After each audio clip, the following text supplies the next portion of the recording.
What a beautiful day it is today. Stunning, wonderful to be walking here across Wanstead Flats. What's the date today? It's the Thursday, the 30th of July. God, it's nearly August. And I'm really excited about this walk today. I'm unusually excited about this walk today, actually, because today we're going river hunting. River hunting. Not just river hunting, we're going suburban river hunting. Possibly the finest genre of river hunting in my experience. And I love these walks when you're kind of peeling back the layers of the streets and seeing what lies beneath. Oh, just saying that has made me really excited. First, we've got to traverse Wanstead Flats to get to the point where our walk will start. I received an email the other day from a wonderful chap called Vincent Goodman, and he said he had thoroughly researched the course of the Cran Brook, that flows from its source near Newbury Park and then flows into the River Roding. It's a tributary of the River Roding, and it meets the River Roding just on the other side of Aldersrbook. Aldersrbook, there you go, it's another little minor tributary. I have kind of walked on that before. It's not quite long enough for a video. It is included in a video that I will link to below. And the Cranbrook has been something I've been aware of for a number of years. But to be honest with you, I didn't really think about walking along it.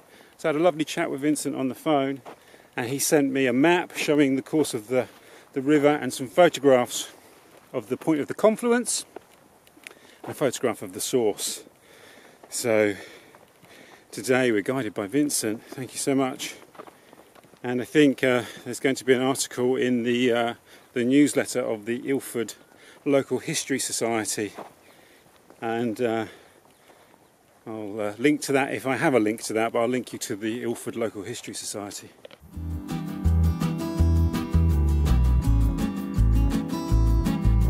So we're going to turn down Empress Avenue here, Aldersrbook, London E12.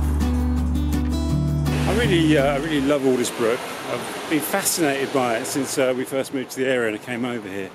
It's a real classic Edwardian temperance suburb. I think it was built mostly between sort of about 1895 and 1910, and it's seen as being a classic model Edwardian suburb, whereas they sort of stretched out into the countryside.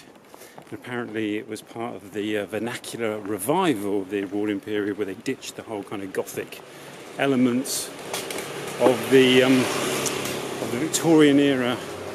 There is quite deliberately no pub in Aldersrbook, because at the time these houses were built, drunkenness, or public drunkenness, was considered a big concern in London. So temperance, not drinking, was considered to be very, very respectable. It's what the respectable middle classes didn't drink. They didn't drink alcohol. That was the unruly working classes who drank. So this was not having a pub here would have been considered a real draw. That would be considered a selling point for the respectable middle classes that they wanted to attract to this new development of Aldersrbook. For me, it's seen as a major downside. But then again, I suppose I'm part of the unruly working classes, right?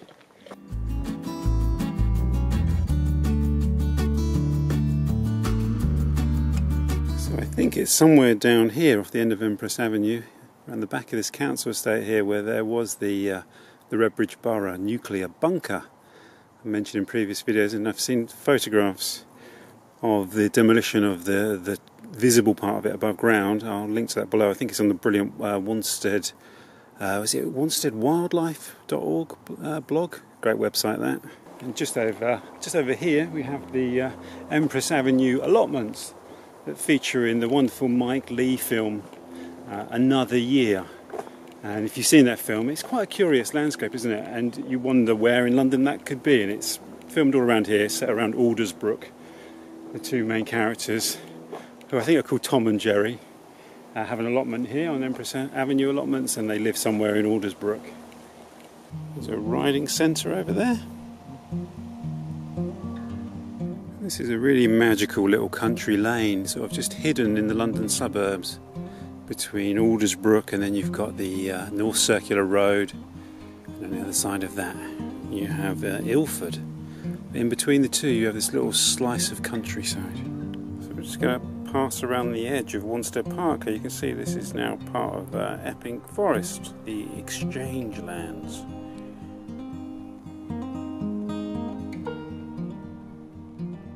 Been through here before on walks. Talked about it a bit. It's classic edgelands, isn't it, here?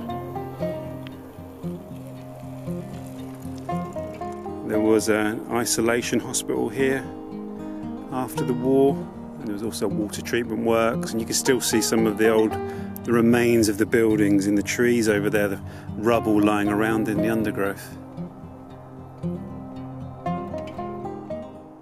Just behind those trees over there, you've got Wanstead Park. It's featured in a few videos on this channel, and during the lockdown it's been a real saviour to me. That's been a place I walk a couple of times a week, particularly in the afternoon and evening, and you can do walks of various lengths around Wanstead Park, and it's such a haven. We're so sort of fortunate to have that here on our doorstep. Interesting history. I talked about that in my book I wrote about Wanstead Park. But the landscaping of those grounds is still there, even though the house has gone. There are a few remnants of the buildings around. There's the grotto in the park, and then also up near Wanstead Golf Club you see some remains of the buildings. I saw a curious bit of stonework in the front wall of a house on the avenue in Wanstead. And I'll insert it here because I think somebody amongst my viewers will know what it is. I think I was told once that it came from Wanstead Park. It's like a coat of arms, I think. Interested to get your thoughts. I now realise this might be part of the remains of Wanstead Grove, a grand mansion that was demolished in the mid-19th century. A couple of remnants still live on in the back gardens of some of the houses in these streets.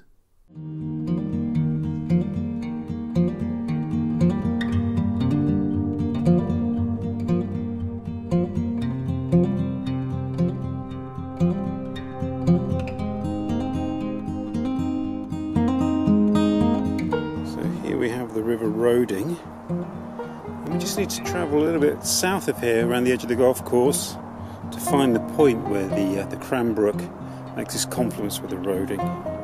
This great bridge over the North Circular.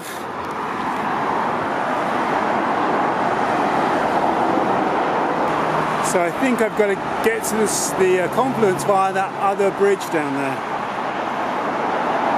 Just on the other side of the North Circular, we're now in Ilford, effectively, in this suburb is known as Cranbrook, and it was built slightly after Aldersrbook as a kind of slightly more budget version, if you like, for a new breed of commuter class, clerks that were commuting into the city to work. So this peaceful little corner here at the end of Belgrave Road, Cranbrook, was the scene of a murder in 1922. Had a huge influence on Leytonstone's Alfred Hitchcock. One evening, a couple, Edith and Percy Thompson, were coming back home from a night at the theatre, and a man jumped out from a bush just here. Maybe this is why these bushes are a bit lower, and he stabbed Percy Thompson to death. That man was called Frederick Bywaters. And the subsequent police investigations uncovered the fact that he had been a lodger of the Thompsons before he went off to sea as a merchant seaman, and that he had been Edith Thompson's lover. The letters that they exchanged were used as evidence to prosecute her for murder as well as Bywaters. And it became a huge sensation at the time. It was a massive story. And Hitchcock had a personal family relationship with the Thompsons, and it was a story that he followed very, very closely, bearing in mind that his original family home was not that far away from here in Leytonstone. And it was a murder that he wanted to make a movie about. He never got to make a documentary about it. Eventually, tragically, despite many protests, Edith Thompson was hung for the murder of her husband, and it caused outrage at the time.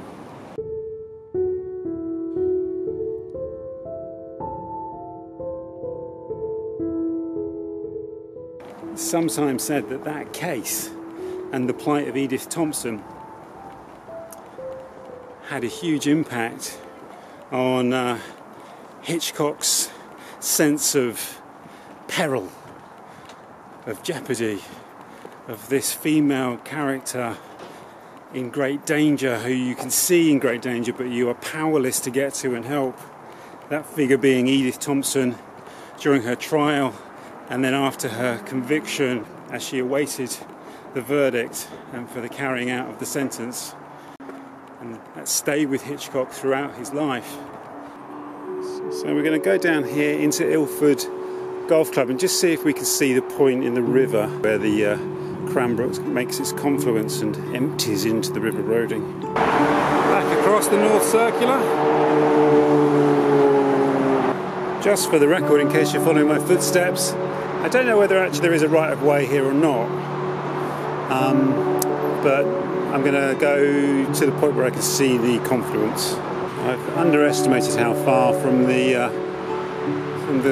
path that it is, so I'm on a bit of a time crunch, and we've really only at the beginning of the walk here, and I've only got a couple of hours. Can't actually get to it, to be honest with you. Sometimes you've got to cut your losses there. I could see that was going to be a long walk down the golf course to turn around and make a long walk back, and actually I've seen from Vincent's photograph you can't actually see the point where the Cranbrook makes its confluence with the Roding. In Vincent's photograph it's just like a clump of bushes that you could see from a distance from a bridge. So bearing in mind that I've only got about 2 hours now, I'll skip that and we'll follow the river up here, up Empress Avenue.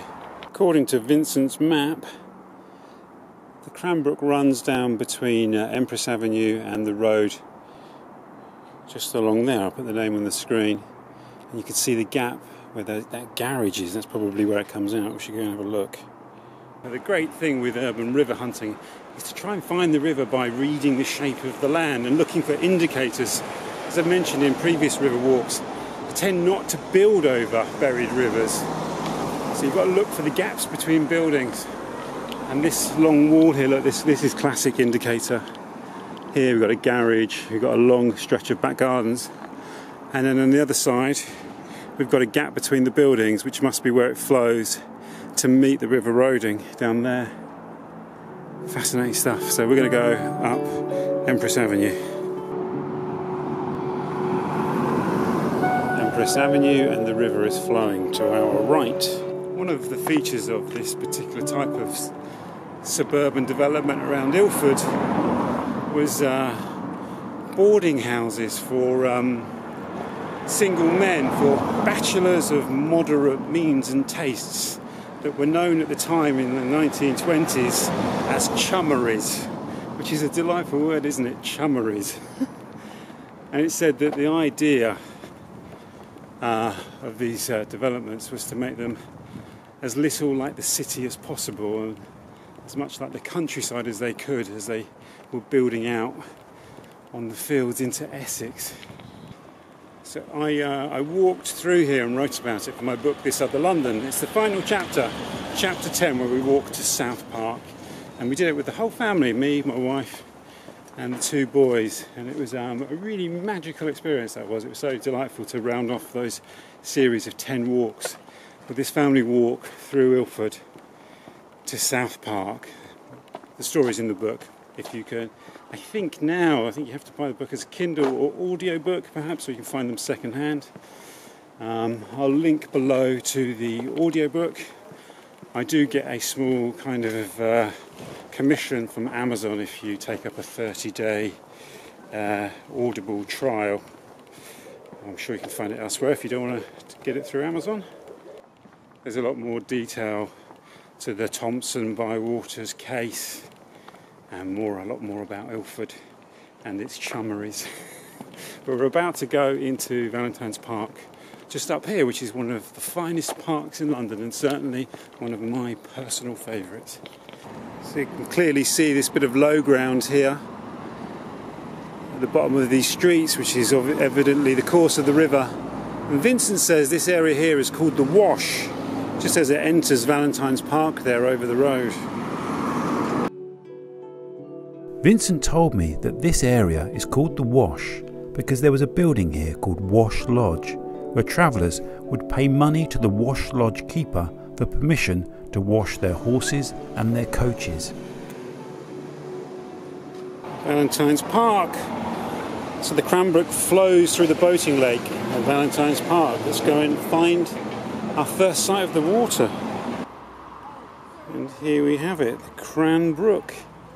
Looking a bit sorry for itself and very dry, isn't it, at this stage? Not flowing very high at all. It's been very dry lately. I just startled a couple of quite large rats. And this is the point here where it exits the boating lake.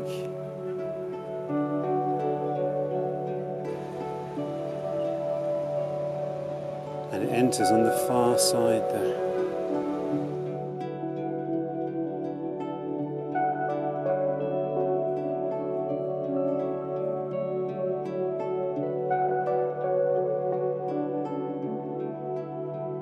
One of my favourite old London writers is a bloke called Thomas Burke. He wrote a wonderful book called The Outer Circle, Rambles in Remote London. And one of his rambles in remote London was out here to Ilford. And he hated Ilford. He said to go to Ilford is a fool's act. He was writing in the early 1920s. But he did love Valentines Park. He recognised Valentines Park as being one of the finest parks in London, and I would have to heartily agree with him there.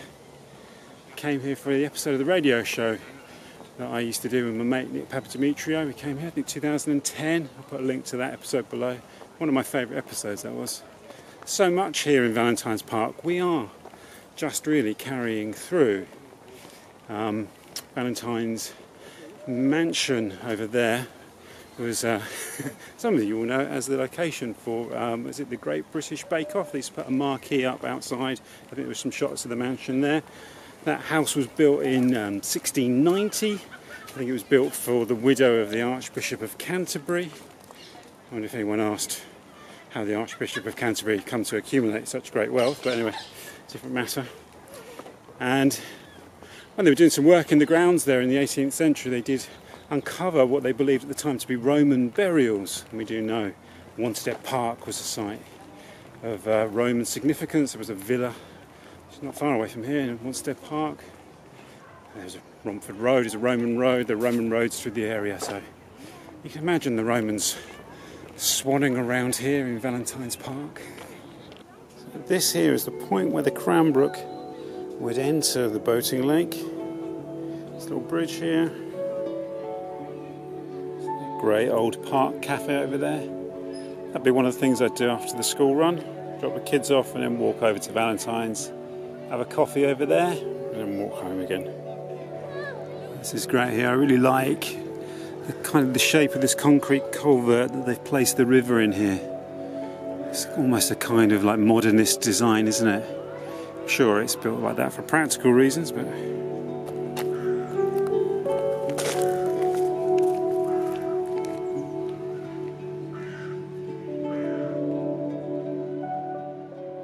it's really great to see the way that they've kept the river as a feature in the park here. It's great the way that these really humble little watercourses, these little brooks, are still woven into the fabric of the urban realm. Even to this day, we build around them, we build over them, but still they persist, and still they flow on. It gives me enormous amounts of kind of comfort. I take great solace and great kind of almost strength from these little trickling brooks. I try to avoid saying babbling brooks then, but why not? Let's call it a babbling brook. Although it's not really babbling, is it? But you know what I mean. I think that's the cricket pitch over there. Essex used to play county cricket here at one point. I think they last played here, I think, in the 1960s. It's really interesting to see how much faster the river is flowing as we move back along its course, heading back towards the source. Obviously it gets slowed down through flowing through the boating lake. This is also the point at which it emerges from beneath the ground. So I'm not sure we'll be seeing the Cranbrook again until we hopefully find its source.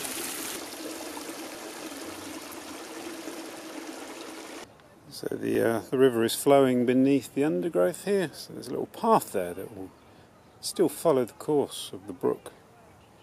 You'd have no trouble believing there was a buried stream running through here, would you?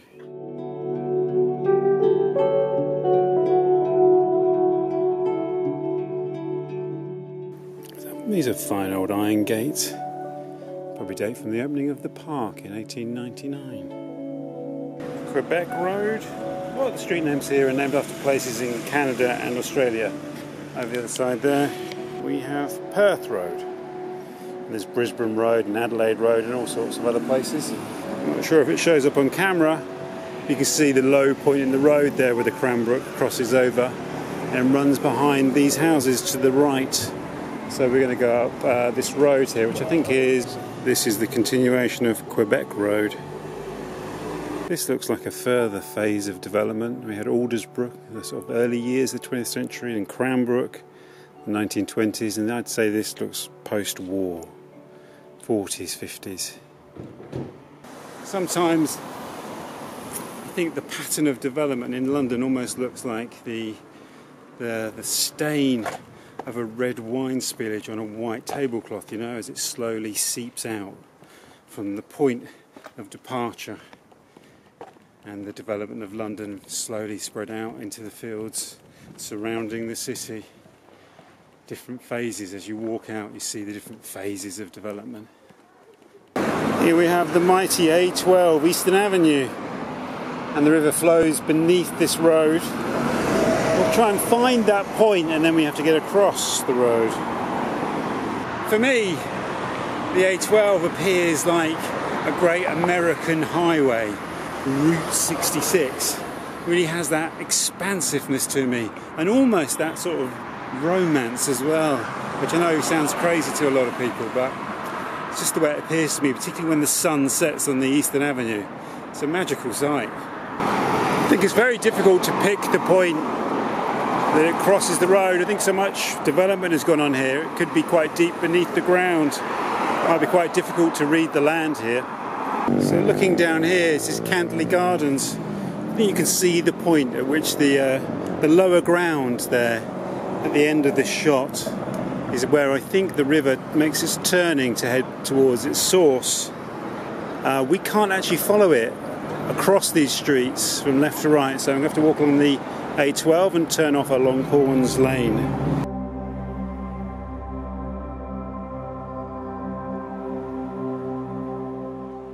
So I'll just take a turning off this, off the A12 here up this road, see if I get a sense of the river up here somewhere. From up here it definitely looks like you're looking down into a river valley. We're on much higher ground here. What a beautiful slab of orange the back of this B&Q store is.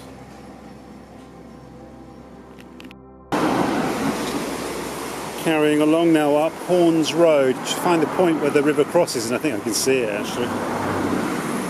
Looking west off this high ground here on Horns Road, you can see you're looking down to a river valley, so it's gurgling its way along that bit of land there behind these houses.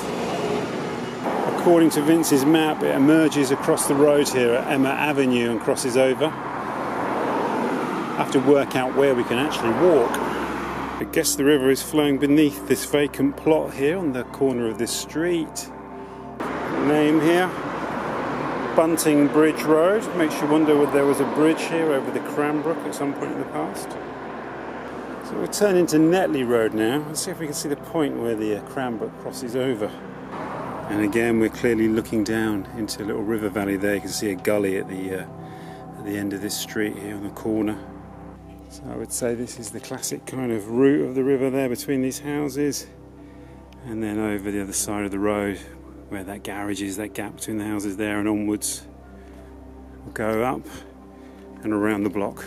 One of the things I really love about these urban river walks is it takes you around streets you would never normally go. I've never been around here, and I can't imagine what else would have made me walk around these streets unless I was following a buried river. Turning left into Perkins Road here, you can see again you're looking downhill into a little river valley there. I hope there's a little alleyway there that's going to take us towards the source. So I'd say this is where the river is running, beneath this driveway here, and then across the road and into what looks like a Sainsbury's car park. As ever the case with these urban river walks, there's a lot of zigzagging. So we're now going to go back up the hill, along this alleyway, towards Newbury Park Station, and I hope we can find access to the source. I'm not entirely convinced because I think it is on private property.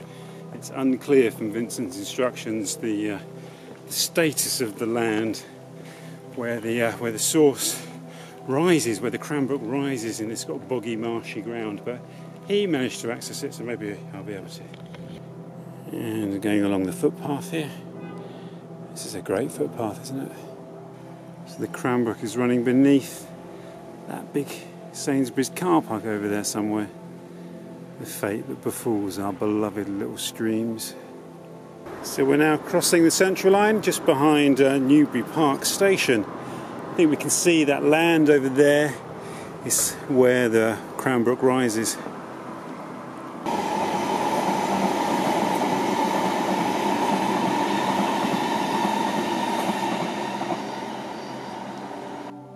Got this nice little strip of parkland here behind the school.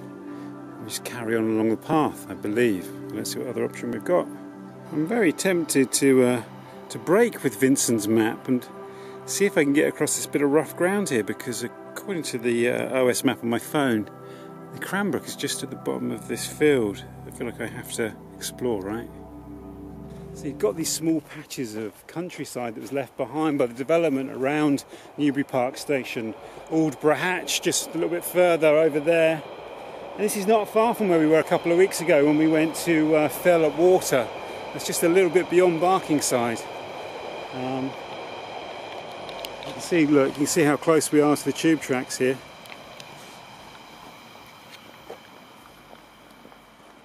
This is great, look, the footpath goes down a little bit further. I wonder if we can get as far as the stream. That would be wonderful, wouldn't it? Just at the bottom of this field here, you've got a little bridge, and I don't know if you can hear. Can you hear the trickling? I don't know if this is the Cranbrook or just a drainage ditch. You can keep exploring. It's very close to the source, so I'm just going to follow this little path here through the trees along the bottom of this field. I think this is a field where somebody must keep some horses, and look, you can see all the water that's in the ground here, and it's been very dry lately, so I think this must be the source that Vincent sent me in his photograph. It seems to match, doesn't it? You can see, look, all that water over there.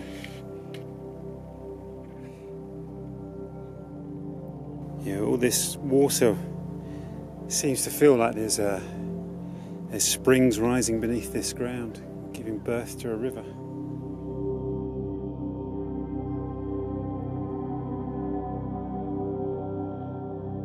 Definitely my feet sunk into the ground there, into the water. This is all waterlogged, this ground. So I think this must be it.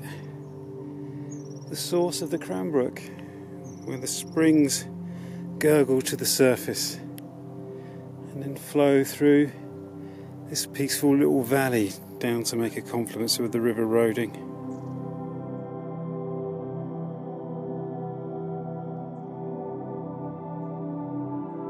Something really magical about this discovery.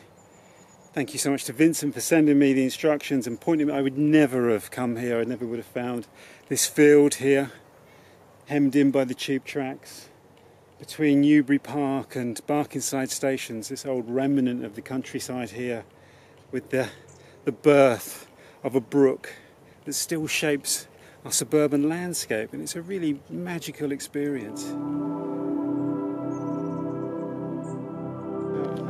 That's the end of that urban river hunting expedition. Thank you so much for coming with me. I've got to find my way through this bog now. I've got to get home to do a live stream for my Patreon supporters, which is going to be good fun, but that's in just over an hour, so I've got to dash home now. As ever, thanks for coming with me. Thanks to my supporters on Patreon. Thanks for watching these videos. If you enjoy them, please do subscribe and click the notification bell. That's greatly appreciated. And as ever, I look forward to seeing you on the next walk, wherever that may be. We've had the extremes, haven't we? A great big 30-mile schlep all the way out of London, out to Hertford. Now this little suburban, quite local, urban river hunting expedition. What will we be doing next week? I literally have no idea, but whatever it is, I look forward to seeing you then.